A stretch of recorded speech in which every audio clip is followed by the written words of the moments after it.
Dito muna tayo kay world number 1 Magnus Carlsen. Isang tabi muna natin kay Wesley So at gatas na po sa mga videos. Dito po ay talagang masemplang-semplang si Magnus sa kanyang nakalaban. Itong nakaraan lang na Title Tuesday, talagang nahirapan siya. 2 games po ang i-analyze natin at championship ang pangalawa. Kaya tapusin po natin at matututo tayo dito. Pero bago yan, ay bigyan ko muna kayo ng puzzle. Iwanan ko muna kayo. Hatid sa atin ng Internet Chess Club. It's white to move mga kamatsas. Ano kaya ang napakagandang ginawang tira dito ng puti na talagang nagulat na lang ang black na may ganoon na pala. Sige po, pakilapag nyo lang ang inyong mga kasagutan sa comment section below. Sa mga wala pa pong Internet Chess Club, downloadable po ito sa Play Store and App Store para kayo po ay mag-training na sa pamamagitan ng puzzle at paglalaro. At ang una nating i-analyze, laro nila world number 1 Magnus at Nodirbek Abdusattorov ang Uzbekistan number 1 player at susunod gagad natin mamaya ang championship naman. Sino ba nag-champion sa katatapos lang na Title Tuesday? Tinirahan ni Magnus ng English opening pero nagparamdam kagad si Abdu na gusto niya ng anti-English. Ayaw niya ng English opening na pa-E4 tuloy si Magnus. No? Gusto niyang pasukin na kung magdi-D5 ang black dito, pakarukan battle na, karukan opening. Pero kaunting kaalaman lang po, bakit ba nasabing anti-English ito? Pagpalagay po natin ituloy ng white yung talagang pinaka-intensyon ng English opening formation, magdi-D5 na kasi ang black. At halimbawa, pagpalagay na tuloy pa rin natin, mag-G3, magdi-D4 na. Manglalamang kagad ang black dito na syempre hindi pwedeng mag-knight E4, mag-F5, habulin na nga habulin yan. Tendency niyan, baka umatras o tapos mag-E5. Manglalamang ang black. Napakaganda kagad ng sentro at ito'y masasabi pong anti-English opening. Kung ayaw talaga ng black ng English battle, tumira ng C6 at mag-D5 gagad ng madali o mabilis. Kaya dito, ang ginawa ni Magnus, nag-E4 na lang siya para kung mag-D5 man, sige, salubungin. O yan, nagkaro ka na. Kinain, kain, at nag-E5. Kung tawagin po ito ay, anong opening to? Variation ng accelerated pan of attack ng karukan.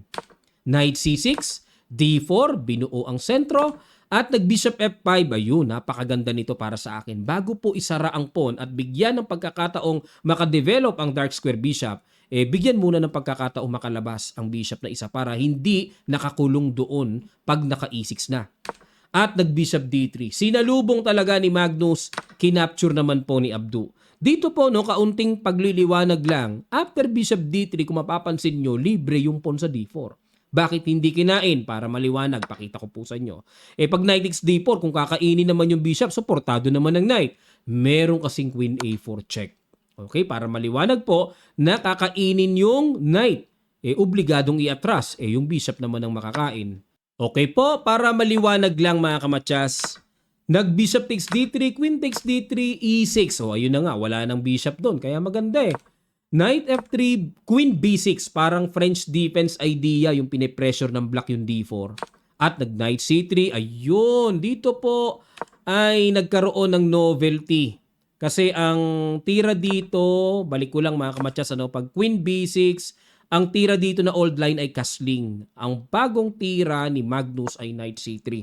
Ayan, para aware po tayo, alam natin kung nasa na ba ang bagong linya at nasan ang lumang tira. Knight B4. Ayan, ginulo ka agad. Threat ka agad ng queen. Queen E2. At nag-Queen A6. Talagang si Abdusattorov gustong endgame. Kinapture ni Magnus. Capture and nag-King E2. Ayan, isang napakagandang kaalaman po na kapag wala na ang queen sa board, wala nang manggugulo ng atake, hindi na delikado ang king sa gitna.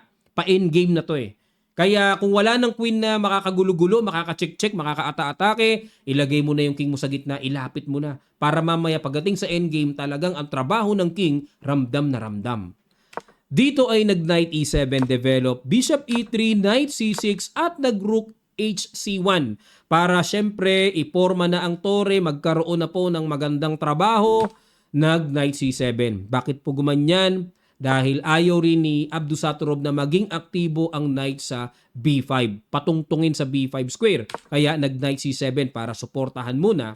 At nag-Knight E1. Ayan na. Dito natin makikita yung mga technique ni Magnus ng mga maneuver. Bishop B4 at nag-F4. Pinagtibay na ang pundasyon ng E5. Kinapture talaga, grabe. At rook ang pinang-capture. Dito po, kaunting kaalaman lang, pag pawn kasi ang pinang-capture, matatarget po ang C3 later on. Titira yan ng knight A5, tapos yung king lagay na lang sa D7 kahit wag na mag-castling, and rook HC8 hanggang sa mapilahan, may target ang black dyan sa weak pawn C3. Kaya kailangan po malayo yung natatanaw nating pagkaintindi sa endgame eh. Magiging long-term na problem po ang pawn sa C3. Kaya dito mga kamatsas ay kinakailangan na rook ang ipangkain para walang tatargetin ang black sa C3. Knight B5, ayun may target sa pawn D4, sa rook, umilag si Magnus para sakpatan ang depensa at ayun. Ipinorma muna ni Abdu na baka mamaya makatempo siya ng knight B4 o kung ano pa mang kung saan iaalis ang knight ay makontrol niya ng mainam ang C-file. At dito pinaalis na ni Magnus ang napakagandang forma ng knight na nakakailang sa D4 na paatras at ibinalik sa C-file para yung tore sa madalas sa pagkakataon binabaterya yan para malakas ang control sa C-file. Knight to A6, knight D3 para pigilan muna ang lundag ng knight. Hindi pwede kakainin lang yan. Nakapin pa ang knight. At nag-king D7. Ayan na nga po. Wala nang kaslingan kasi nga wala na namang queen eh. O ilapit ang king as much as possible para active sa endgame. Nag-rook B3 si Magnus. Kinuntirya ang pawn sa B6. Bagay na hindi po nagustuhan ng computer engine ng tira na yan. Dapat daw ay yun pala mga teknika no. F5. wait lang. F5 ano? O, tiyak matututo tayo dito eh. Bakit F5? Paano kung kainin? Para makita natin ang liwanag. Magro-rook F1. Ayun, saka pipitasin ng paunti-unti. Paano kung mag-G6? Depensahan. Ayun, may G4. Babasagin talaga na kapag kinapture yan ay may bitin doon sa F7 ano? At pagpalagay na, sige, depensahan natin. Hahabulin naman yung knight, tatagpasin yon para matagpas yung pawn sa F5. Ayun po ano, kung kumain man dito, talagang hindi na maiwasang magkaroon ng weak pawn pero pag king dito naman, suportado naman ang weak pawn sa C3. So dito po, yan ang tamang timpla pala na dapat nating matutunan sa lalim ng endgame at pagkaunawa, no? Yung mga ganyang bagay. F5 na pala. Mga binibiling sacrificial idea, no? Pero balik tayo mga kamatyas. Nag-rook B3 si Magnus. Pinag-initan ang pawn sa B7 at nag-B6 para madepensahan. Rook C1, Knight A5. Ayun, nakipagsalubungan na si Abdu. Ano? Game, C-file tayo. Pero ayaw ni Magnus. Tinakpan pa ng isang tore. Nag-rook C4. Ayun, kinuntirya muna. Tiniret muna yung pawn sa A4. Kala ko kakainin na, nabitin pa ng isang square. At dito nag-B3. Okay? Para suportahan ang pawn sa E4 at may pang-atake pa sa tore. Kaunting kaalaman lang mga kamatyas, hindi ko mo nakaporma ng tutukan ng tore ng ganyan ay kakapturin na lang natin. Pag kinapture po yan, kakapturin ng pawn. Halimbawa, i-atras natin knight F2, mag-rook C8, and then later on, ang goal dito na gagawin ng black ay yung knight, itatransfer po yan sa D5 o kaya sa D3. O kung saan maganda. Pero napakaganda ng D5 square para sa knight. Ay, grabe. Pag naiparating mo yan dyan, sigang-siga yan. Centralized talaga. Kaya kailangan ma-imagine po natin, ano ba yung mga bagay-bagay na po pwedeng makatulong sa pyesa ng kalaban. Dapat ma-imagine natin yon mga kamatyas, no? Para alam natin ang pag-assess sa position. Kaya hindi pwedeng capturein eh. B3, good move. At saka kinapture ni Abdusaturov. Bakit naman nag-rook C4? Ba't hindi kagad diniretso ng capture? Kasi mas maganda po talaga dito ang nakaangat ang pawn B3 no sa side ng black. Kasi syempre may target, nakaangat na eh. 'Di ba? At least abala yan sa puti na dapat nandito yan sa B2 napaangat na di committed na. Abala yan, tempo pa rin yan mga kamatyas. Lamang tempo rin yan, lamang tiyan ika nga. Knight C6 balik doon. Okay, dahil wala nang kinukuntirya dyan muna, pressure muna dyan. Knight E1, ayun si Magnus medyo naguguluhan na rin. Saan ba niya dadalhin talaga yung knight niya? Rook B8, yan. Dyan ako nagandahan sa tira na yan mga kamatyas. Kasi itong Rook B8, imagine niyo po B5. Napakaganda ng pag-break dyan sa B5. Kainin man o hindi, maganda pa rin. Kasi pag B5, ang black naman ang kakain, magkakaroon ng tempo attack bukas na B-file para maka-atake ang black. Kung kakainin naman ng puti yan, imagine niyo pukain, yung pawn sa B3 naman, matatarget naman yan. Babalik yung knight sa A5 to attack the weak B3 pawn. Ang daming pakinabang ng rook B8, lalo na yung B5 na paparating. Knight F3, H6 muna. Gusto munang linisin ni Abdu na baka mamaya makapangalikot si Magnus, may mga double-double attack, in H6 muna. At nag-G4, ayan na. Gusto na po ni Magnus na bumira ng F5 at dito Knight C7 muna. F5 and saka po Bini5, ito na ang bira. At dito nag-F6, di na rin mapalagay si Magnus. Kumbaga sa isip niya, ang lagay, ikaw lang manggugulo sa queen side. Ako din. F6. At dito nag-G5, ayun, para may takip. Kasi nga po, kung kakainin ito, may pressure din talaga sa H6 eh. So dito ay nag-G5 muna. In H4, talagang ayaw ng patagalin ni Magnus. Gusto niya timbagin, no? Pangmaso, no? Parang pader na minamaso. At kinapture na yung A4 muna, capture. Kinapture nga lang yung H4. Ano pinagkaiba ng good move na Rook B2, mapapababa ang king? Kumpara, saka palang kakapturein, kumpara sa ginawa ni Abdu Satorov na kinapture kagad yung pawn sa H4. Knight takes H4, ano pinagkaiba? Pag chumik, hindi na mapapasive sa baba ang king. Maganda, sa side ng black, mapapasive yung king eh. Aangat na dito. Malaki po ang pinagkaiba ng king F1 sa activated king sa F3. Magkaiba yan, isang square lang yan, pero ang laki ng pinagkaiba niyan. Okay? Kaya dito hindi na tinuloy, no? Nag-rook B4 na lang, atake sa A4, atake sa D4, at nag-knight F3, bumalik si Magnus. Medyo nailang siya, no? At gusto niyang pagtibayin muna ang pawn sa D4 na wag bumagsak. Pero ang accurate move pala ay grabe kahirap makita ang accurate. Kung kayo po ang bibigyan ng pagkakataon, i-guess nyo nga yung tira ng computer. Ano kaya yung good move dito na mahirap makita talaga ng human eye? Sa ilang sandali lang, tutuloy kagad natin. Start.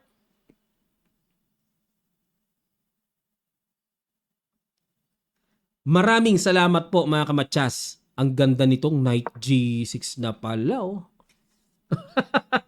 Oo nga, mayroong gano'n, Knight F8 check, na yung king lalayo, mabibitawan ang knight, nakatuhog pa yung isang knight, lalamang ng isang pyesa ang puti. May Knight F8, oh. Kaya dito po sa continuation, obligadong salubungin ng tore para ma-stop na mabitin yung knight sa C6, pero kakainin lang, kain, and saka po babalik. Ayun, pero may bitin pa rin namang problema yung black sa H6 tapos babalik sa F3 to protect the D4 first bago kainin yon kasi may bitin din sa pawn D4 eh. Ayun, dugsong-dugsong mga kamatyas. Ano? Ang sarap maunawaan pagka nakikita natin yung mga ganyang latag. Oh, maganda pag naintindihan, masarap talagang mag-analyze.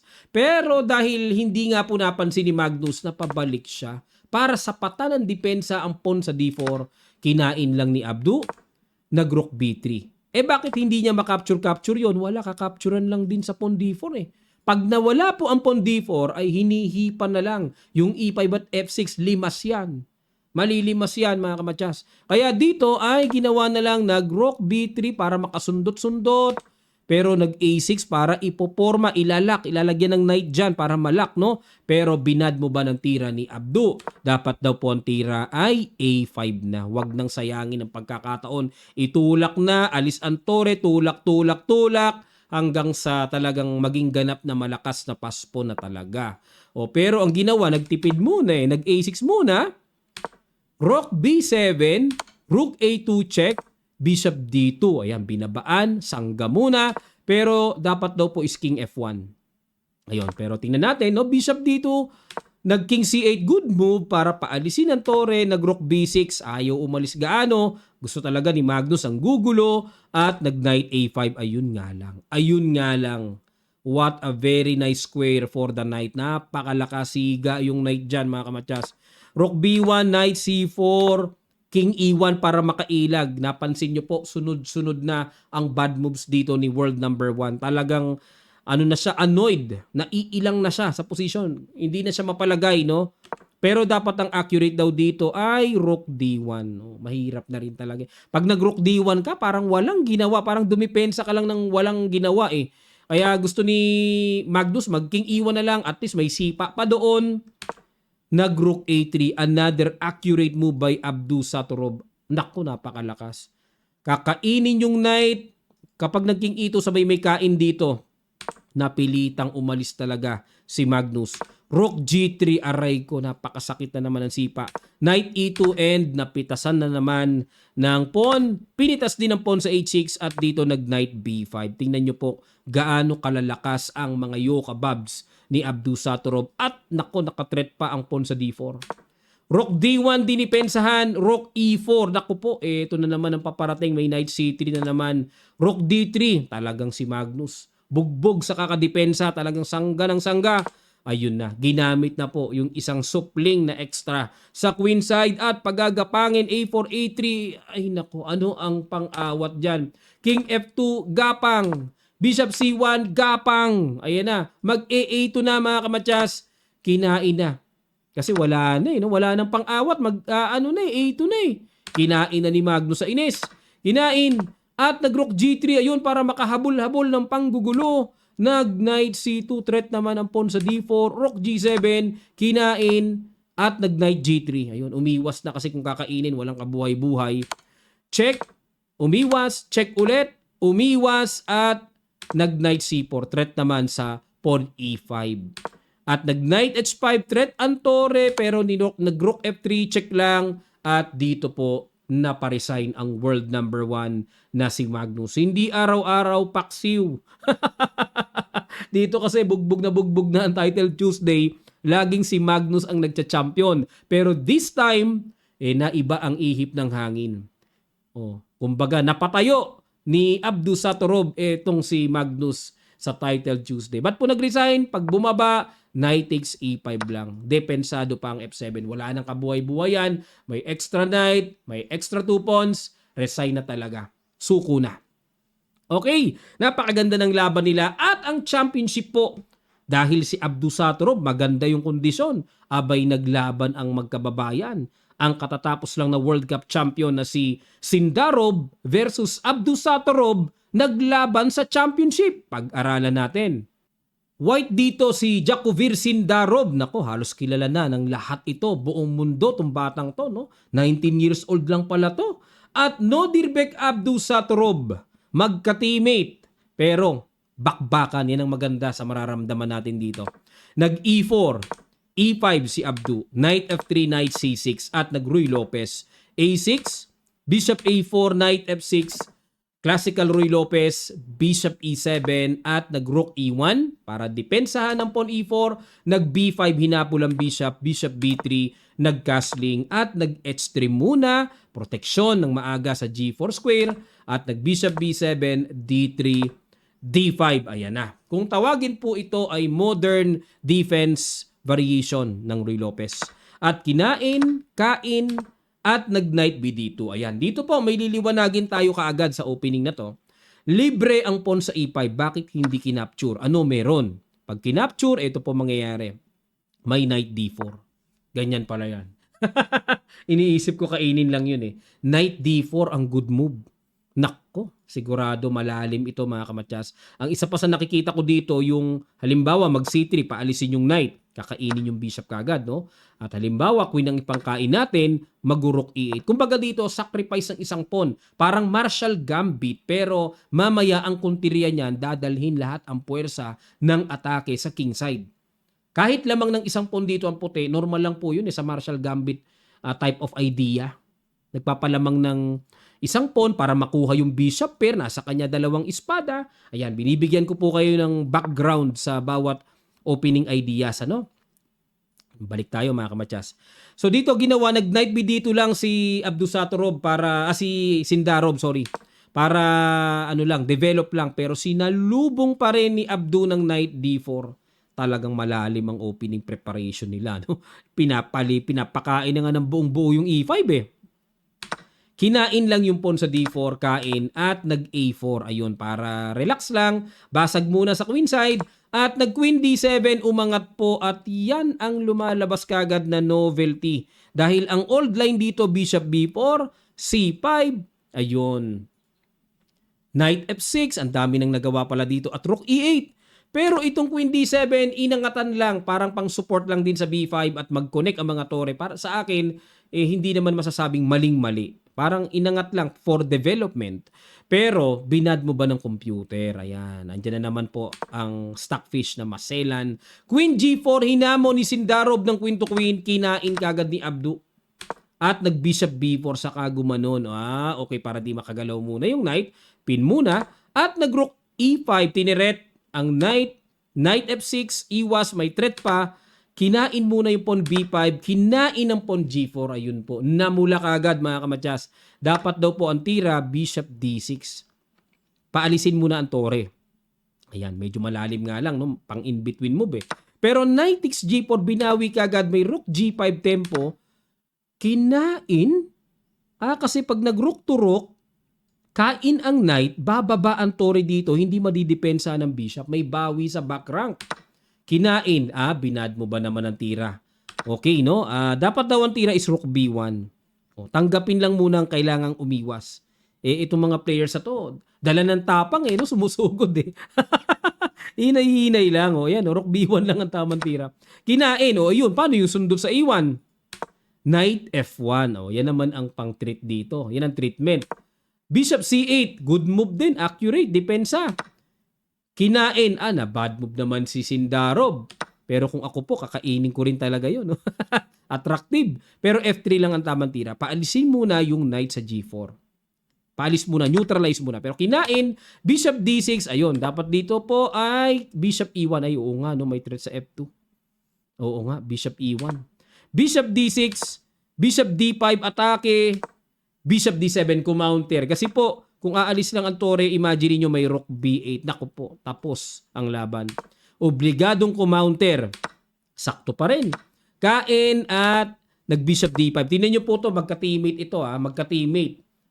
Same number of pawns pero hindi nagtatablahan. Laban pa rin hanggang dulo. Kinain na, kain, King F8 at nag-Bishop F3, Knight E5, Bishop F4, nag-F6. Okay, laban pa rin, laban. Championship Bishop E4, H6, at nag-King F2, King E7, kinain-kain na. Okay, same colored bishop, pero yun nga, slightly better ang black. Bakit po? May double pawn, and napakaganda ng pawn structure ni Abdusattorov dahil opposite colored ng bishop, ibig sabihin talagang buhay na buhay ang pagkilos ng bishop sa mga diagonals. Hindi nababarahan ng sarili niyang kulay ng pawns. Yun po yung pagka-good bishop ng kay Abdusattorov. Samantalang medyo ipit, medyo passive, may double pawn pa si Sindarov. Ayan, dito ang naghihingalo, ang naghahabol ng tabla ay si Sindarov ngayon. Bishop D7, ayan, paano papanalo ni Abdusattorov to?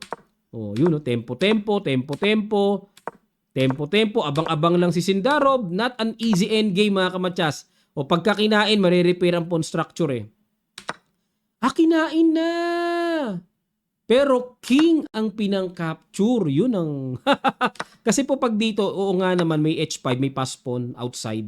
Talo kagad ang puti. Hindi pala basta marirepair lang. Talo pala mga kamatyas. Kasi pag kinain-kain, may H4 yan, gaganon, ay malilimas yung mga pawns na yan. Mauubos lahat yan. Samantalang yung pass pawn pamimigay na yan sa white king. Kaya dito po, obligadong king ang pang-capture, nag-king H4. Di ba? Kitang-kita yung ganda ng position dito ni Abdusattorov. Pero sakto pa rin ang tira, no? Nakakapag-compute pa rin si Sindarov. King G3, King D5. Ayun ang target pag nakuha yun para may mabilis sa pass pawn gagad. Kinain-kain. Ayun. Kain-kain. Di ba? Ang bilis ng pass pawn. Accurate na accurate yung kumpas ng kay Sindarov. Accurate. Kinain at dito po, ayun, nagtabla na. Bakit po? Nagtabla. Kitang-kita naman sa evaluation bar, no? 0.00. Kasi kakainin po ito at kapag nag-king takes D4, magkukwin to B2 check, obligado mag-king E4, magkukwin E2 check. Ayun, kaya natabla. Kasi kung lalayo yung king, kakainin na yung pawn. Kaya obligado yung king nakadikit pa rin sa pawn para at least may natitirang isang pawn 'Di ba? Paano kung dito naman umilag? May queen A2 check naman. Parang dito mas maganda. Queen A2 check. Okay, queen A2 check, no? Para pag gumanon, balik lang dito sa E2. Halimbawa gumanon, hindi na pwede. Pagka gumanon kasi mga kamatyas, may queen A3 pitik, kain yung pawn sa D3. Pag nawala na yung pawn sa D3, malinis ng tablang-tabla. Dahil dyan mga kamatsas na sino ba nag-champion? Kahit tabla ang kanilang last round, eto po. Ang nag-champion ay si Jacovir Sindarov.